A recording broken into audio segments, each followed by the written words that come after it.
आज मुझे आपके मार्गदर्शन की आवश्यकता है प्रभु। मुझे मार्ग दिखाइए। बाबा और राजा होने की सुविधा में मैं बटा जा रहा हूं। मेरे इस धर्म की नौका जो झंझावात में फंस गई है, उसे पार लगाइए नारायण। रक्षा कीजिए नारायण।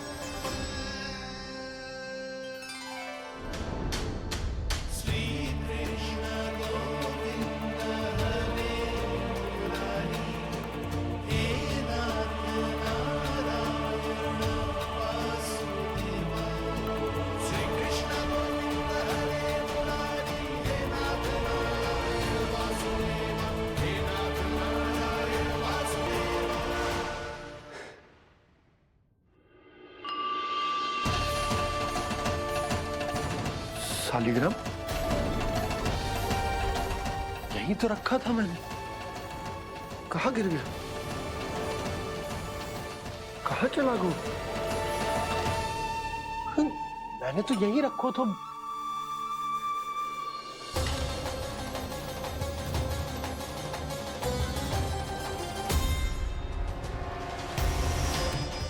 कान्हा, तू यहाँ क्या कर रहा है? शालिग्राम देखो तूने?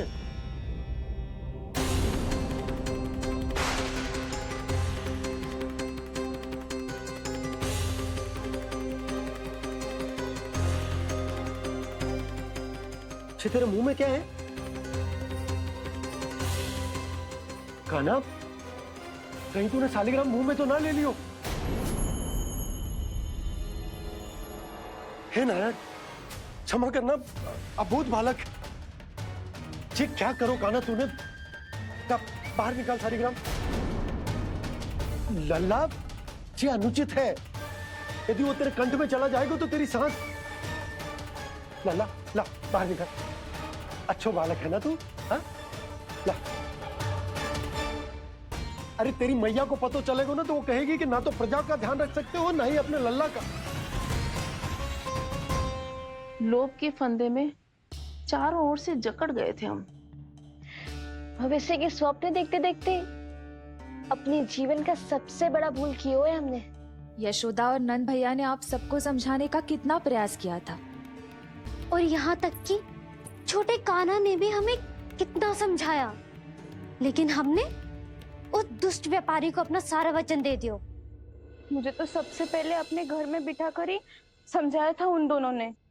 कही थी कि कोई किसी भी वस्तु का दुगना मूल्य क्यों देगो, पर मैंने उनकी एक भी ना सुनी। आप ही बताओ रोहिणी जी, अब किस मुंह से क्षमा मांगूंगी मैं जशोदा जी से? क्षमा मांगने की कोई आवश्यकता ना।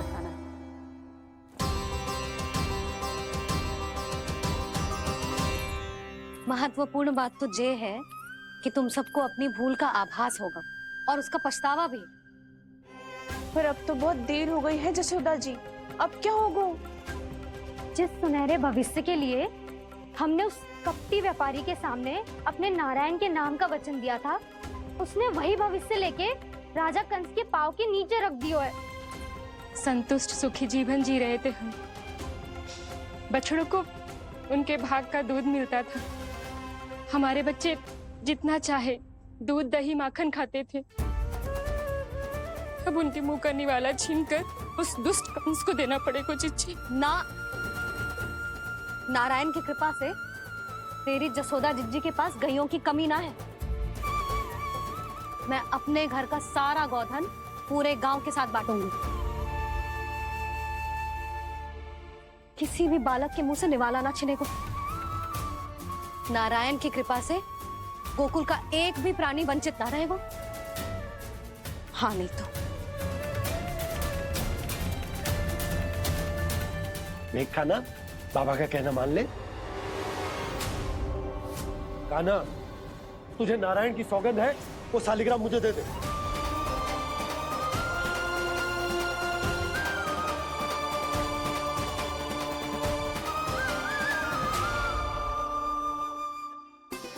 छे, क्या करो लल्ला तूने? ऐसे भी कोई कर तो है क्या लल्ला? मैं पहले से ही तुझे लेकर कितना चिंतित हूं। अच्छा पता है तुझे, क्षमा करना प्रभु।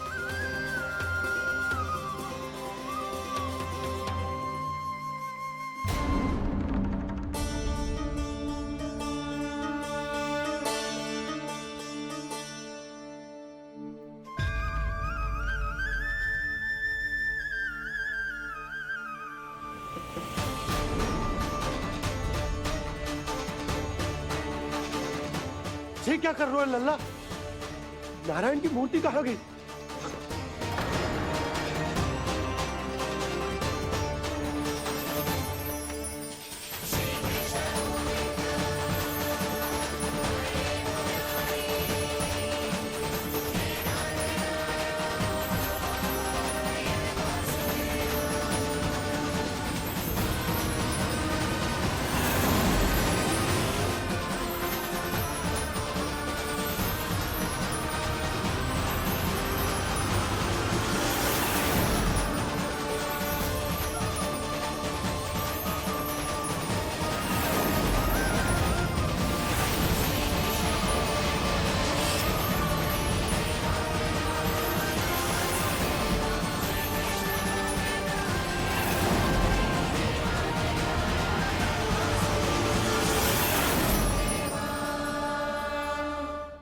मैंने ना कान्हा के मुंह में फिर से ब्रह्मांड देखो है। मैंने तो ये भी देखो कि श्री नारायण गोकुल में हर स्थान पे है, जहां देखो वही नारायण। जिनके मुख में त्रिभुवन है, जो सारी सृष्टि का संचालन करते, मैं उन्हीं की चिंता कर रहा था।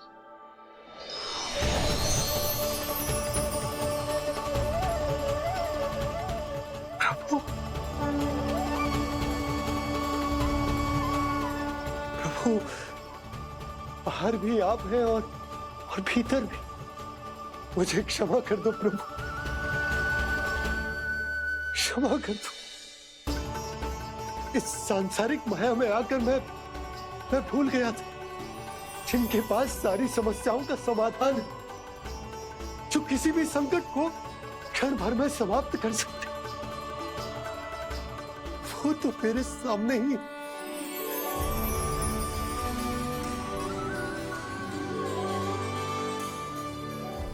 समस्या कैसी भी क्यों ना हो, चिंता समाधान नहीं, बाधा होती है। इसलिए चिंता मत कीजिए बाबा। मैं तो सदैव ही कहता हूं, मनुष्य को कठिन से कठिन परिस्थिति में भी चिंता से दूर ही रहना चाहिए। यदि व्यक्ति अपना सारा ध्यान अपने कर्मों को पूरा करने पर लगाए, तो वो बड़े से बड़े संकट का सामना भी सहज ही कर सकता है। और वैसे मेरी पूजा वही करते हैं जिन्हें मेरे अस्तित्व पर विश्वास है। इसीलिए उन्हें भी ये विश्वास अवश्य रखना चाहिए कि मैं अपने भक्तों का साथ अवश्य देता हूं, सदैव, हर परिस्थिति में।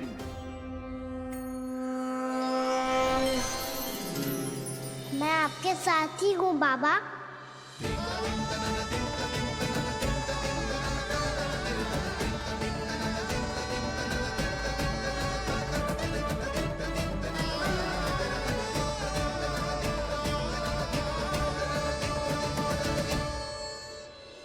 जीवन भर उसके साथ व्यापार करने को वचन दियो है, उसका क्या जशोदा? और उस दुष्ट कंस और उसके व्यापारी ने जो समस्या उत्पन्न की, उसका क्या? समस्या है तो समाधान भी हो गई। मैंने तो कही थी ना मौसी, जो हमारे समझ में ना आए उस समाधान का दायित्व भगवान नारायण पर छोड़ देना चाहिए।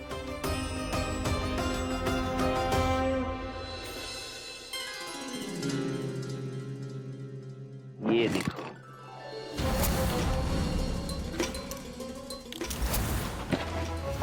ये आभूषण, मोती, ये स्वर्ण उपहार में देने का सामर्थ्य किसके पास होगा? कंस महाराज, तुम देख लेना, मैं इस घर को महल बना दूंगा, सब झटक लूंगा। कान्हा, तुम तो अंतर्यामी हो, सब जानते। बताओ ना, कैसे मैं गोकुल वासियों की सहायता करूं? कोई उपाय सुझाओ। तुम्हारी ये रहस्यमयी मुस्कान बता रही है कि तुम्हारी लीला पहले से ही आरंभ हो चुकी है ना? अपने कर्मों का फल सभी को भोगना ही पड़ता है बाबा, चाहे वो अच्छा हो चाहे वो बुरा। तुम सभी चिंता मत ही करो। जो अन्य व्यक्तियों के साथ बुरा करते है ना, उसके साथ देर सवेर बुरा ही होता है। और जिस हाथ से उस षड्यंत्रकारी ने तुम सबका दूध दही माखन लियो है ना, जल जाएंगे वो हाथ, जल जाएंगे वो। दोनों पिता पुत्र का इसी से स्वागत करूंगा।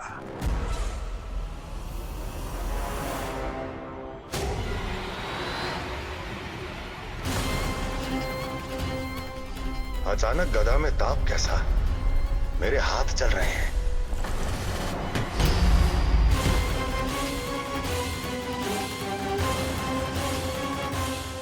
और वो व्यापारी जो तुम सबके शांत जीवन में भूचाल बन के आओ है, स्वयं शांति से थोड़े ना बैठ पाएगा। अरे उसके जीवन में उस षड्यंत्र से बहुत अधिक भयंकर भूचाल आएगा।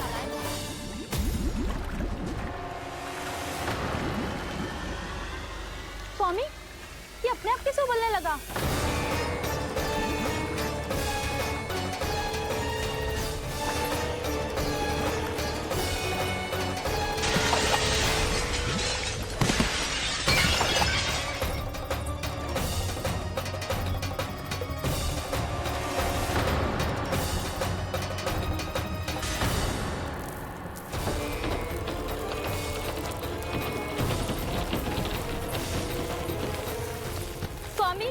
आप इस घर को महल बनाने का स्वप्न देख रहे थे, लेकिन ये खंडर बन गया। आप जिसके साथ मैत्री का संबंध स्थापित करके आए, वो कोई महान सम्राट नहीं, दुष्ट है। दुष्ट? उस व्यापारी ने दुष्ट कंस के साथ मिलकर भोले भाले गांव वालों का भोजन छीनो है ना। देखना उन दोनों के भोजन में कीड़े पड़ेंगे।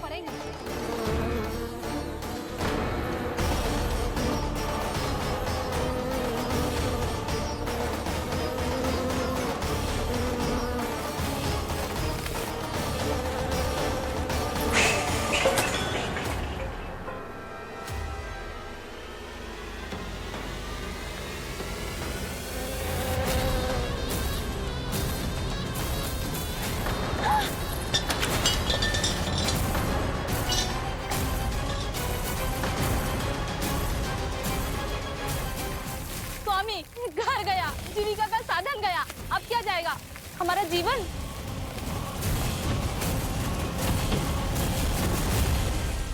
महाराज कंस का उपहार, आभूषण वाला संदूक। उन दोनों ने मिलकर तुम सबका दूध दही माखन सच्चा धन छीनने का प्रयास करो है ना। अब देखना उन दोनों का धन, उनके आभूषण सब लोहे के बन जाएंगे, कंकड़ पत्थर हो जाएंगे सब, कंकड़ पत्थर हो जाएंगे सब। ऐसा ही होगा मैया।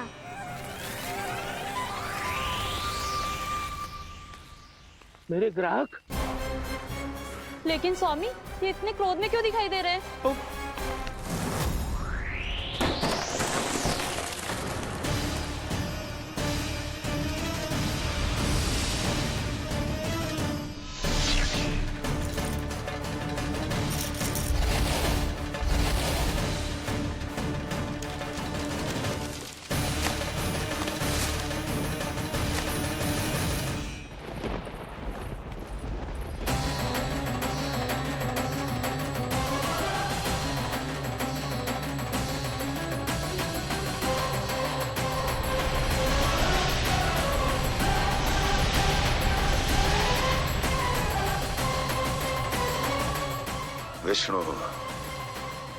विष्णु ने किया है ये सब।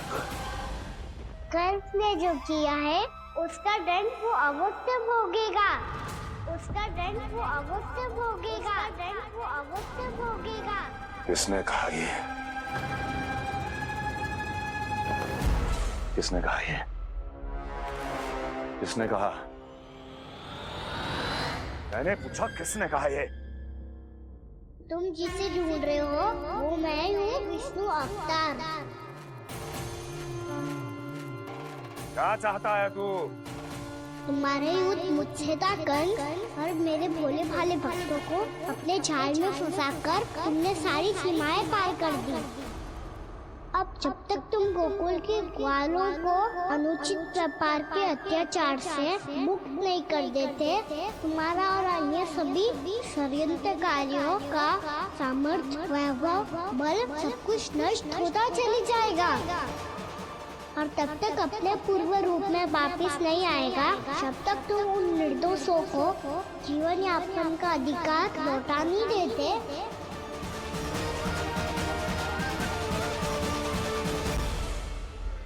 महाराज, दूध, दही, माखन सब कुछ पूरी तरह से सड़ गया है। महाराज, सारा अनाज, फल और सब्जियां सब नष्ट हो चुकी हैं महाराज। महाराज, महल का सारा पेयजल दूषित हो चुका है। छल है ये। ओ विष्णु अवतार हमें अपने माया जाल में फंसा रहा है। ऐसी सड़ी हुई मिठाइयाँ मैंने आज तक नहीं खाई हैं।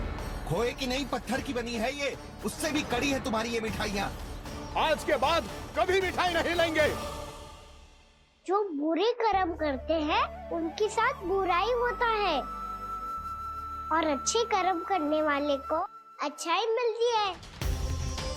आप अपना कर्म कीजिए बाबा, आपकी चिंता अपने आप दूर हो जाएगी।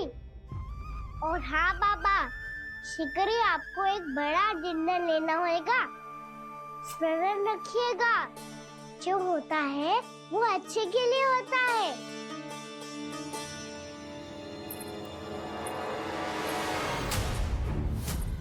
बाबा, मैया आ रही है, क्या करूं?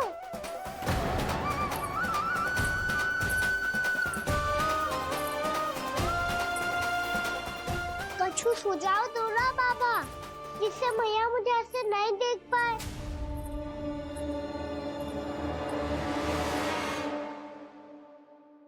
सुनो जी, आपने पुकार लगाई थी क्या?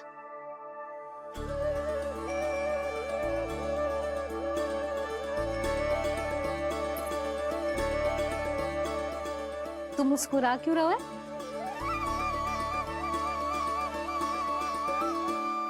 और आप भी बदले बदले से दिख रहे हो। पूजा करके तनिक शांति मिली ना? शांति ही नहीं यशोदा, प्रभु नारायण ने मुझे समस्या को समाधान भी दे दिया। मैं बस अपना कर्म करूंगा। कल कंस से मिलने मथुरा जाऊंगा मैं। उस दुष्ट अत्याचारी से मिलने जाओगे आप? ना ना, मैं आपको उससे मिलने ना दूंगी। देखो ना आपने कैसे हमारे गांव वालों को फंसाओ है उसने। अवश्य ही आपको भी उसी उद्देश्य से बुला रहा है। आप मुस्कुरा रहे हैं प्रभु? कुछ देर पहले ही तो मैया सभी को मुझ पर अर्थात श्री नारायण पर विश्वास करने की सीख देकर आई है। अब देखो स्वयं चिंता करी है ये। चिंता मत ही करो यशोदा, मुझे श्री नारायण किसी भी जाल में ना फंसने देंगे। वो तो यही है हमारे साथ। यही है, इसका क्या अर्थ है जी? तुमने कही थी ना कि तुमने उन्हें हर जगह देखो, हमारे घर में, गोकुल में। तो इसीलिए तुम चिंता ना करो, मुझे अपना कर्तव्य करने दो। कल भोर होते ही मैं मथुरा निकल जाऊंगा। पता तो चले वो हमसे चाहतो क्या है। पहले ही वो गांव वालों से सारा दूध, दही, माखन हड़प चुके हैं। अब आप और मटकियां क्यों ले जा रहे हो उस दुष्ट के लिए? यशोदा, वो दुष्ट है, अत्याचारी, पर है तो हमारे महाराज ही ना। वैसे खाली हाथ थोड़ी ना जा सकते। तुम अपना ध्यान रखना। सुनो जी, मुझे पता है कि मुझे श्री नारायण पे विश्वास रखना चाहिए, बल्कि मैं भी तो यही समझा रही थी इन गोपियों को। पर पता ना क्यों मुझे लग रहा है इसके पीछे उसका कुछ बहुत बड़ा षड्यंत्र है। ना तो आपको अकेले क्यों बुलाता वो? मैं जानता हूँ यशोदा, उसने मुझे क्यों बुलाया। पर मैं तुम्हें ना बता सकता। मैं ना चाहता हूं कि तुम चिंता करो।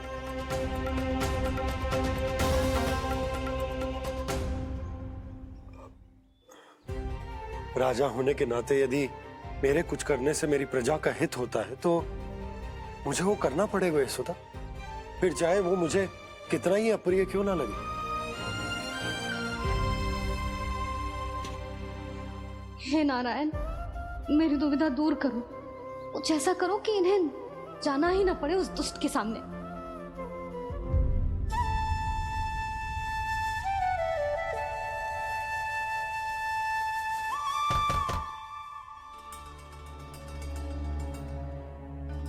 इतनी सुबह कौन हो सकता है? मैं देखता हूं।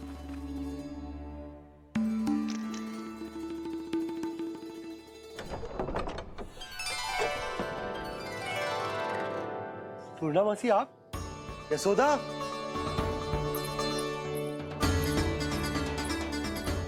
पूर्णा मौसी, इतने दिनों बाद क्या होगा मौसी? सब कुछ कुशल तो है? मैं तो बस इतना जानती हूँ नंदराज, ये लोग आपसे मिलना चाहते थे। कौन?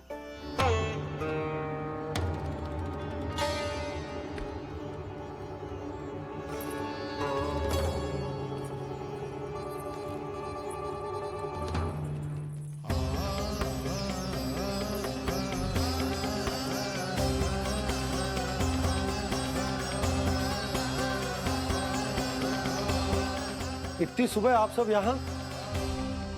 क्या होगा?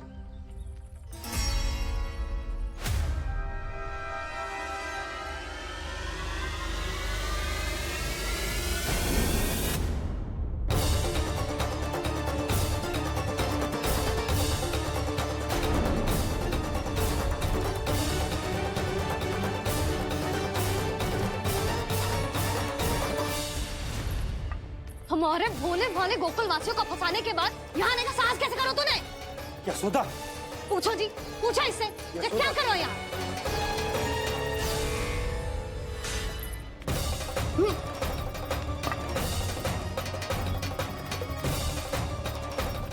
इनकी ये दशा आप सबने तो ना की?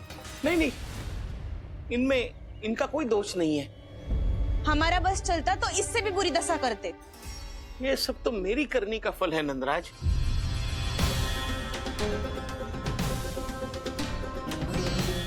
इसे इसके किए का दंड मिल गया है।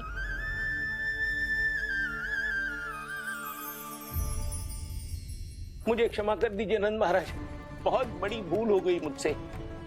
मैंने इन सब गांव वालों को फंसाने का षड्यंत्र महाराज कंस के कहने पे किया था। वही मेरी भूल थी, मुझे क्षमा कर दीजिए महाराज। बहुत शीघ्र बुद्धि आ गई तुम्हें। मैंने आप सबको लोभ के चाल में फंसाने का प्रयास किया। सच तो ये कि मैं स्वयं लोभ में ग्रस्त था। सब कुछ अधिक से अधिक धन के लिए किया था मैंने। सब कुछ खो दिया। मेरा भोजन सड़ गया, मेरी मिठाई में कीड़े मकोड़े पड़ गए, मेरे स्वर्ण आभूषण मोती सब कंकड़ पत्थर बन गए। अवश्य इसका कोई नया छल है जे। नहीं नहीं नहीं नहीं, मेरा कोई छल नहीं है, मैं सत्य बोल रहा हूं। मैंने कही थी ना, श्री नारायण हमारी सहायता अवश्य करेंगे। दुष्ट और अत्याचारी का दूत बन के आया था ना, ये तो होना ही था। स्वयं श्री नारायण ने न्याय करो है हमारे साथ।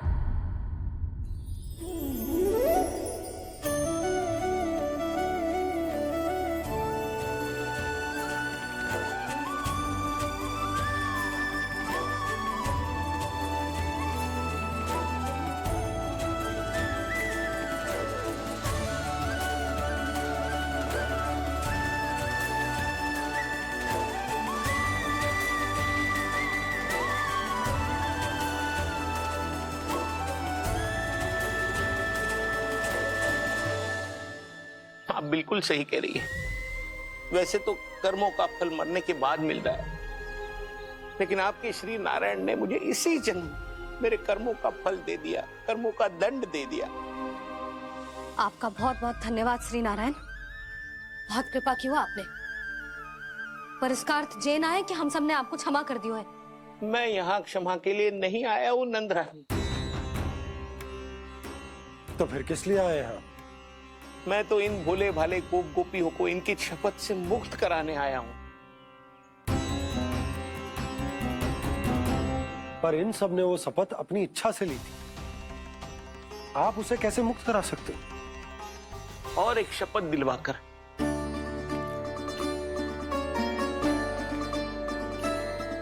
आप लोगों ने भगवान श्री नारायण को साक्षी मानकर यह शपथ ली थी कि आपका सारा दही, दूध, घी, माखन आप केवल मुझे और मुझे ही देंगे।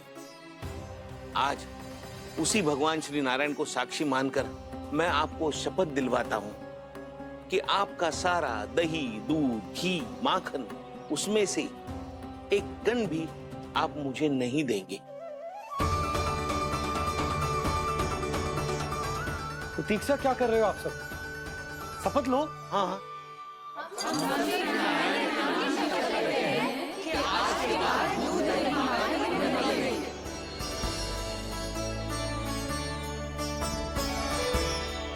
जशोदा जी, आपने सही कही थी। हम बस श्री नारायण पर विश्वास रखें तो सारे कार्य सज जाते हैं। मुझे आशा है कि व्यापारी जी की तरह आप सबको भी अपनी शिक्षा मिल गई होगी। हाँ नंदराज, अब हमें अपनी भूल से सीख मिल गई है। अब हम कभी भी किसी के लोभ के जल में ना फंसेंगे। जब यहाँ आभास हो जाए वहाँ भूल हुई है तो उसे मान के सीख लेनी चाहिए। हाँ हाँ, इस घटना से मुझे भी सीख मिल गई है। मैं भी जो शपथ लेती हूँ कि आज के बाद सारा का सारा दूध, दही, माखन, इस पर सबसे पहला अधिकार गाय के बछड़ों पर ही होगा। सीख समझ सभी ने जैसे ही ली शपथ कि अब लोभ करेंगे ना हानि से भी अधिक मिला है, माखन बह रहा देखो कृष्ण लीला, देखो कृष्ण लीला।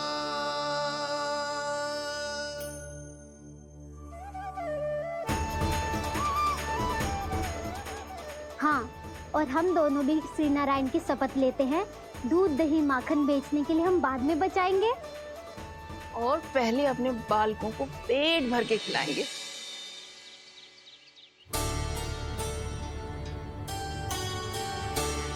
भैया, दादी, शीघ्र चलो। जो माखन प्रसाद की मटकी आप मंदिर से चढ़ा के लाई थी वो पूरी भर गई है और माखन निकल निकल के भरो है। इसीलिए बड़बोलो कहलाते है तू। फिर कहने लोगों कथा कहानी। भैया, अपने घर पे भी ऐसा ही हो रहा है।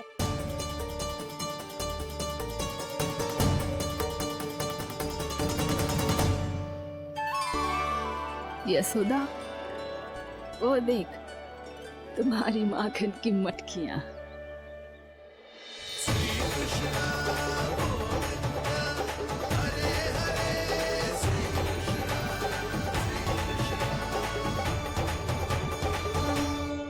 मैंने कहा था ना, आप सभी पर श्री नारायण की विशेष कृपा है। जैसे ही आप सबने अपनी भूल स्वीकार कर ली, भगवान ने आपके माखन की सारी हानि पूरी कर दी।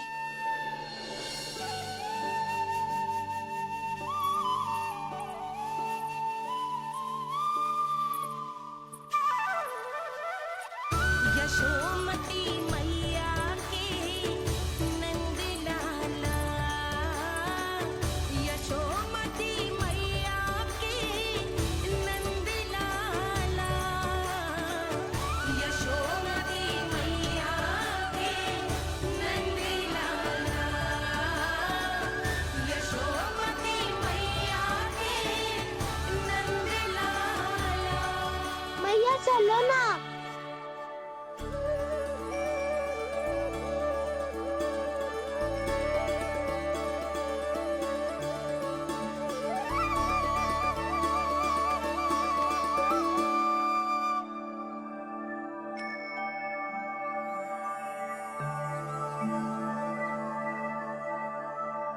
कौन से कान्हा पे विश्वास करूं मैं?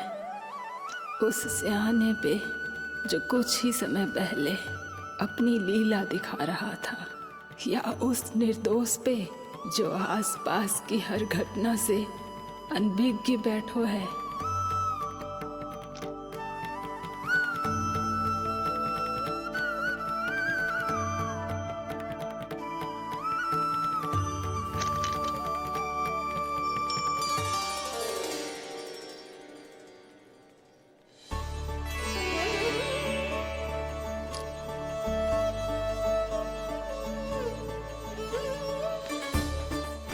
तो क्या इसका अर्थ ये है कि जब हम अच्छा कर्म करते हैं तो हमें पुण्य लाभ होता है, और जब हम बुरा कर्म करते हैं तो हमारी हानि होती है, हम पराजित हो जाते हैं?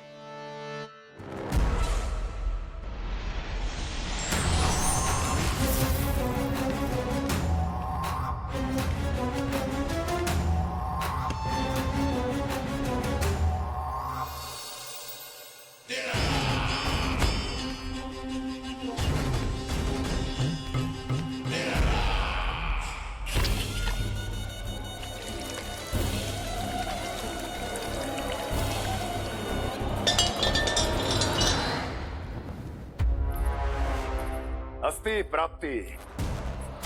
मैंने कहा था ना, ये सारी माया उस विष्णु अवतार की है। अरे वो तो इतना भी शक्तिशाली नहीं है कि अपनी ही माया का प्रयोग पर्याप्त समय तक कर पाए और मुझे पराजय स्वीकार करने पर विवश कर पाए।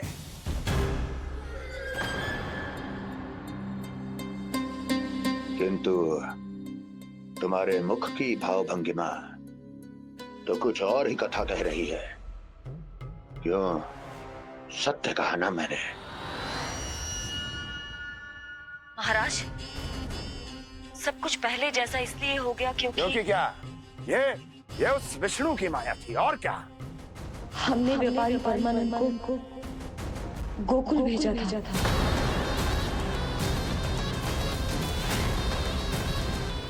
ताकि वो गोकुल वासियों को अपने साथ व्यापार करने के वचन से मुक्त कर सके।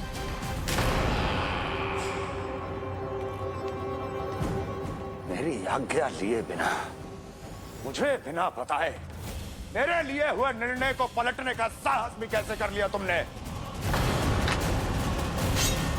हमने आपकी ही विचारधारा का अनुसरण किया है महाराज। आप ही कहते हैं ना, जब जीवन पर संकट हो तो अभिमान अर्थहीन होता है, और जब प्राणों पर बनाए तो सम्मान स्वाभिमान सब निरर्थक होता है।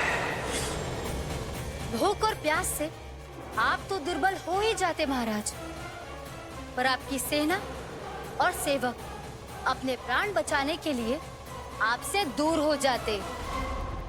आपके और उस विष्णु अवतार के बीच 4 वर्षों से चलते आ रहे इस संघर्ष में ये एक छोटी सी झड़प है महाराज, और यदि हम ये झड़प हार जाते तो शेष युद्ध करने के योग्य भी नहीं बच पाते। जब आप पूरी तरह से अकेले, शारीरिक रूप से दुर्बल और असहाय होते, और तब वो विष्णु अवतार, वो बालक आप पे प्रहार करता, तब आप क्या करते महाराज?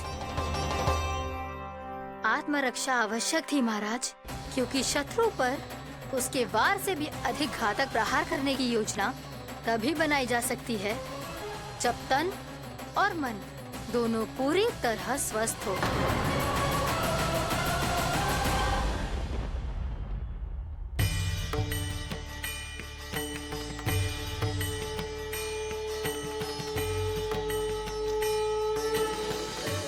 सच्ची बताओ, ये सब आप ही ने क्यों है ना? आप बहुत दूर से आई हो ना, भूख लगी होगी। मैं माखन लाऊं? आज पूरे गोकुल में माखन बह रहा है। इसके पीछे आप ही की लीला है ना? मैं अभी माखन लाता हूँ।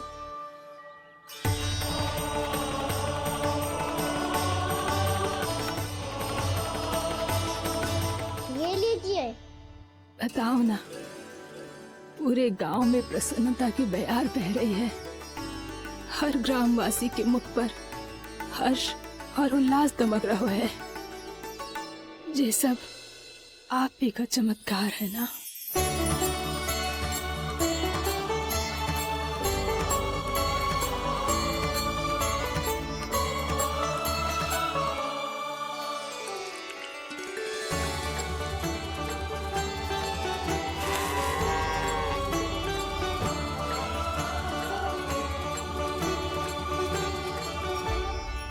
बताओ प्रभु, ये महिमा आप ही की है ना नारायण? ठहरो, मैं आपके हाथों से खिलाऊंगा आपको।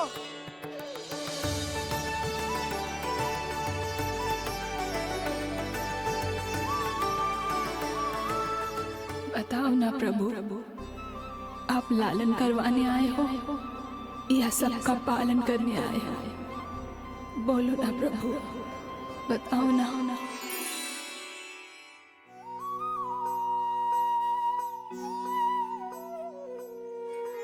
आए हो लालन करवाने या पालन करने आए हो, या जगपाला बन नंद लाला मन को हरने आए हो। आए हो लालन करवाने या पालन करने आए हो। नैनों से देखूं तो दिखते कृष्ण है, मन से देखो तो हरि दिखे। अपनी इन लीलाओं के कारण सबके मन हो बसे। कान्हा आपको कह के पुकारो या बोलो भगवान कहो, माता की ममता दो आपको या फिर मैं प्रणाम करूं। प्रेम में सबको आए रमाने, या रमने चले आए हो। आए हो लालन करवाने या पालन करने आए हो, या जगपाला बन नंद लाला मन को हरने आए हो। मन को हरने आए हो।